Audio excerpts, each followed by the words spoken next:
कंपनियों को कामकाज के लिए सरकारी विभागों से अलग अलग तरह की सिंगल विंडो क्लियरेंस सिस्टम शुरू हो सकती है। इसके लिए पैन नंबर को आधार बनाया जा सकता है। वाणिज्य मंत्री पीयूष गोयल ने कहा है कि सरकार सिंगल विंडो क्लियरेंस की लिए मौजूदा डेटाबेस में से किसी ऐसे डेटा को एंट्री पॉइंट मानने की दिशा में आगे बढ़ रही है जो पहले से सरकार के पास उपलब्ध हो। ऐसे डेटा में पैन नंबर प्रमुख हो सकता है। सिंगल विंडो क्लियरेंस का मतलब ये होता है कि मान लीजिए कि आपको एक बिजनेस शुरू करने के लिए 16 तरीके की मंजूरियां लेनी है, तो वो 16 तरीके की मंजूरियां आपको सिर्फ एक विंडो पर जाकर एक बार जाकर मिल जाएंगी। इसको सिंगल विंडो क्लियरेंस कहते हैं। सर, अब इसकी तैयारी क्या है, सरकार करने क्या जा रही है पैन कार्ड के साथ?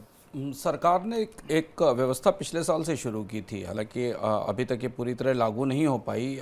इसका नाम था national single window system NSWS। इसका एक सॉफ्ट लॉन्च पिछले साल हुआ था, जिसमें कि कारोबार करने वालों को एक ही जगह से सारी मंजूरियां और लाइसेंस मिलने की सुविधा दी गई थी। भारत लाइसेंसों का देश है। भारत में एक छोटी छोटी चीज़ों के लिए असंख्य दर्जनों लाइसेंस और दर्जनी मंजूरियों की ज़रूरत पड़ती है। उस व्यवस्था के तहत सरकार इसे आसान करना चाहती थी, पर यहाँ दो बड़ी व्यवहारिक दिक्कतें थीं। एक पहली व्यवहारिक दिक्कत ये थी कि कौन सा एक सिंगल डेटा पॉइंट हो जिस डेटा पॉइंट से किसी भी व्यक्ति को या किसी भी एप्लीकेंट को सारी सेवाएं और सुविधाएं प्रदान की जा सकें, एक थी। दूसरा ये था कि उसे सारे अलग अलग जो रेगुलेटर्स या अलग अलग जो विभाग हैं, डिपार्टमेंट हैं, उन्हें उससे जोड़ा जा सके।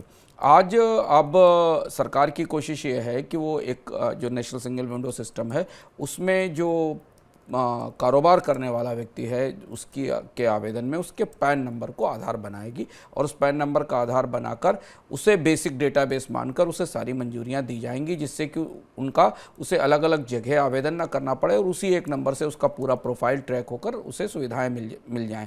अब इसमें मैं अभी फ़िलहाल अगर कोई आदमी कारोबार शुरू करना चाहता है तो उसे EPFO में एक अलग ID बनानी पड़ती है, जहां वो अपने कर्मचारियों का प्रोविडेंट फंड जमा करता है। अगर छोटी कंपनी है तो ESIC में एक ID बनानी पड़ती है, फिर GST में अलग रजिस्ट्रेशन कराना पड़ता है, फिर उसे टिन अलग लेना पड़ता है, फिर उसको इनकम टैक्स का एक टैन लेना पड़ता है और पैन तो उसके पास होना ही चाहिए। तो ये सारी चीज़ें अगर एक साथ मर्ज हो जाएंगी तो शायद कारोबारियों को इसमें सुविधा हो सकेगी।